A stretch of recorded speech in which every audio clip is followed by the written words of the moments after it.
Hi, Aaron. Hi, Nicole. Welcome to the No Show. This is one of my best friends. We have so much we can talk about together. So can you introduce yourself? Yeah, Nicole, first of all, thank you so much for having me here today on the No Show. I am so excited for this show and for your vision, your mission for it. The love revolution just is who you are.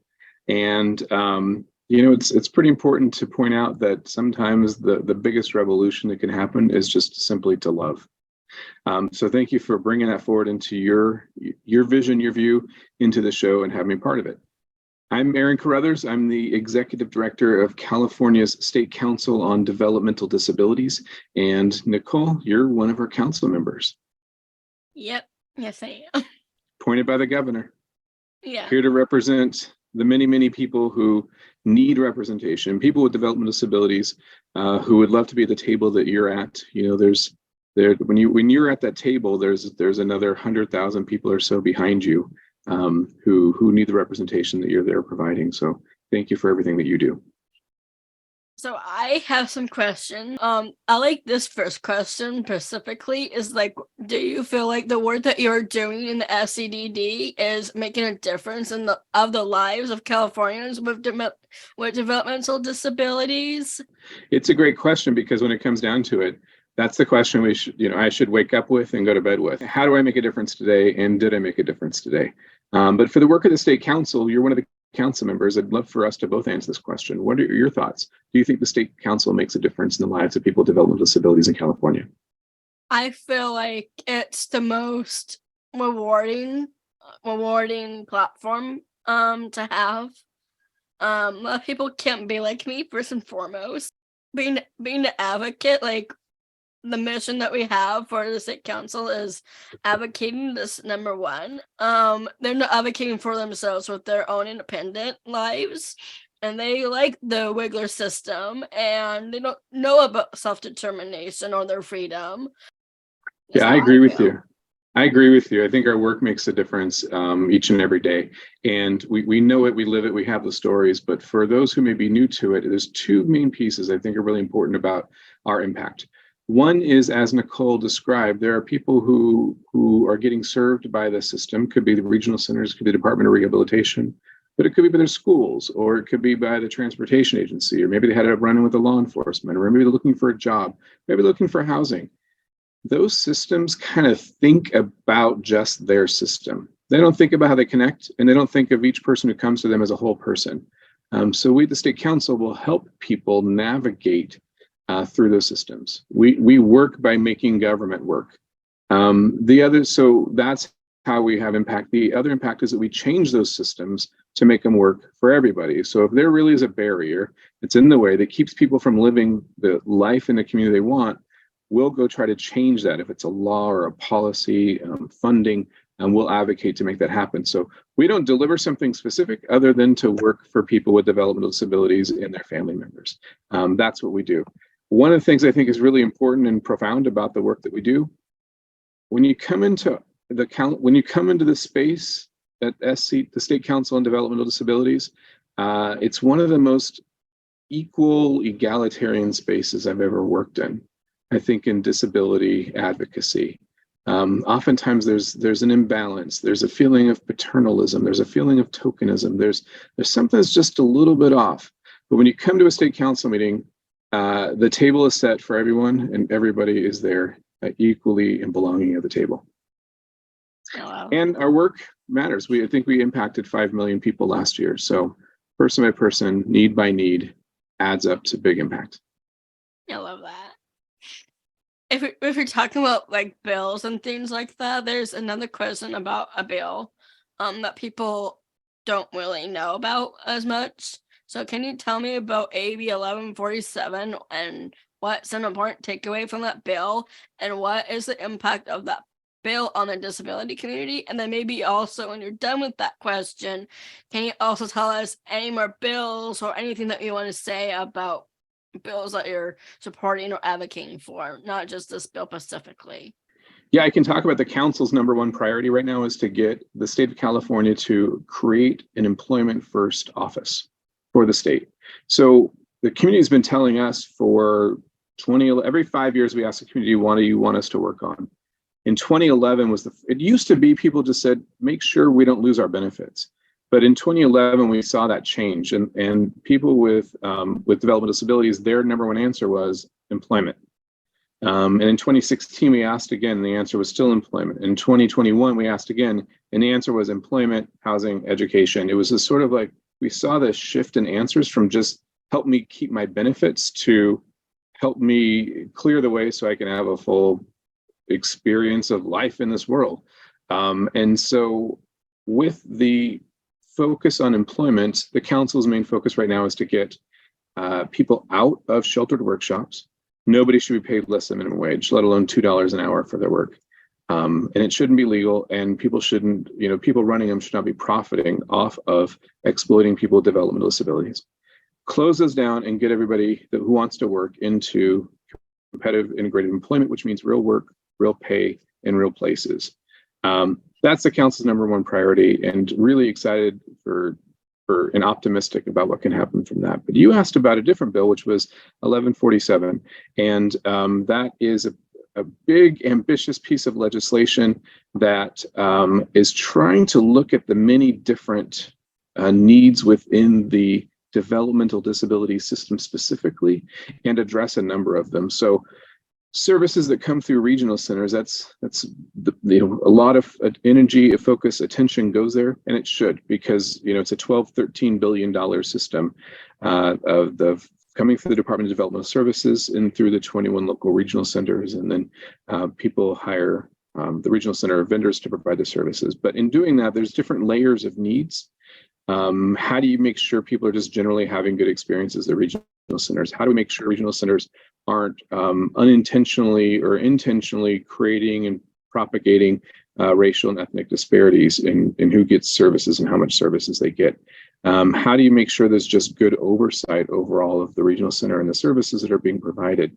How do you make sure those governing boards are strong? And how do you improve service coordination within a regional center? How do you make sure it's easy to get vendorized? I mean, there's just how do you make sure the technology is modernized and giving us the information we need? So there's a number of different needs, global needs within regional centers to really bring the regional centers up to serving people well. I think 1147 takes an ambitious approach at trying to solve a number of these problems. It also builds off of a report that the Little Hoover Commission released in April, which highlights a number of these recommendations. So I know we have the CDC and everything about COVID, but how do you feel about going back in person in the state for our meetings again? And how do you feel about COVID in general and like the cleanliness and being back, not just that connection of people, but how do you really truly feel deep down in your heart about coming back with a lot of people getting COVID and people not being comfortable about being back in person? Have you been in complete isolation since COVID, or have you traveled a bit? Been to the store, been to I saw you were you were in Florida or Spain? Wait. I was in Florida for my birthday this year. So you've traveled. Yes. I think it's a matter of exposure. If you've been out and you've been to the store, if you've just kind of been out in public, it's like humans being exposed to each other again, and that's why we've had there's the what's the throat not tonsillitis but strep throat. Yeah. Had a resurgence of that. It's this interesting thing where humans all went and isolated and germs didn't get around, and then as we're coming back out, germs are kind of going back around again, and there's some of the common germs, but I think it's a matter of travel and exposure, and that increases your comfort. So for me, I've been traveling, I've had exposure, so I'm pretty comfortable seeing everybody. Doesn't mean that's everybody else is, but if you're asking just for me, that's my comfort. What about for you? I feel really comfortable coming back because I really need a connection again, because since the lockdown, everything is on Zoom, and I feel like we need to go back to the common ground of getting out of COVID. I feel like people are still in COVID, but come back out of the pandemic, come back, because I got diagnosed, I got help for my mental health, and that's real. For me, I'm not severe, but moderate anxiety, so I have anxiety, and I have chronic stress.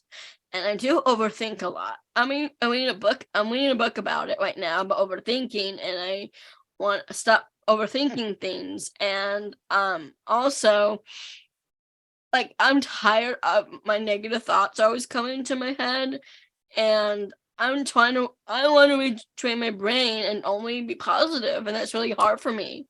But I'm doing my best, and I'm being strong every day. So that's how I feel about the pandemic in general. Is like, we need to get out of our heads, and take charge of your mental health, cope with it. There's ways you can cope with mental health and through the pandemic, and we need to come back into our society. Don't worry about getting COVID. We are going to get COVID no matter what. And I got COVID myself last year. I was grateful to get COVID on a cruise ship. I was in Hawaii, but I had my mom to help me with everything that I needed. I pushed through. I still ate. I stayed hydrated. I did what I had to do for my body. Yeah, the pandemic was one wave of virus and illness, but it left behind another pandemic of loneliness and of disconnection, and that, that's what we've got to come out of, because that loneliness epidemic that we're all experiencing can have more lasting and more damaging effects than COVID did. Yeah. So we're going to see each other in July then. That's good. Yeah. And I'm looking forward to it. Yeah, that's another question about my birthday. I was in Florida for my birthday, and I kind of want to talk about Florida a little bit and what they're doing with their laws there. So how do you feel personally about the Don't Say Gay bill in Florida and the hatred towards the gay community, and especially transgender rights and murders and drag queens and what they are dealing with? Yeah, and let's also add Black people, brown people, Yes. People of color. Yes. It's a whole hate party in So Florida. how do you feel about Florida in general and all those bills passing over there? Well, I've got a meeting that I have to attend in Florida for work, and in July. And while I'm there, I'm gonna. I already bought some of the Pride clothes from Target. So I'm gonna wear some Target Pride clothes. I'm gonna give every signal, every information, I'm just gonna be there, be proud, be loud. And if I have to go there, I'm gonna go loudly. I love that. So I'm gonna do some rapid fire questions with you. Is that Okay, okay? I got rapid fire answers. If you aren't doing the career that you have now, what other career would you do? The question made me sad. I was like, if I'm not doing the career that I have now, then how would you and I be working together? How would we find each other? So I don't know, but it'd have to be something that makes sure that you and I can still see each other, work together and do things. What is the best advice someone has given you? Grandma Duck said, time tells all. If you just give it enough time, you'll know the answers. And 3, who has influenced your life? Everybody I come in contact with, I approach the interaction as someone has something. There's something I can learn from everybody I meet. So everybody I come in contact with. Since the last question is about, since this is a no-no show, I like to ask people what they think about the big no-nos in our modern society. What do I think about the big no-nos? I think that there is a reactionary, culturally, socio-political response to love and connection. That's part of the pandemic, endemic of loneliness and separation. And there's a confusing amount of people leaning into it and making things no that really don't matter to them at all or have any business to them. And the more that we resist, the more that the love revolution wins. And before I end, there's anything you want to say to anybody or to the world? Nicole, you're the best. And your message of the love revolution is here to stay. It's what we need now. and you're the perfect person to deliver it. So thank you. You're welcome.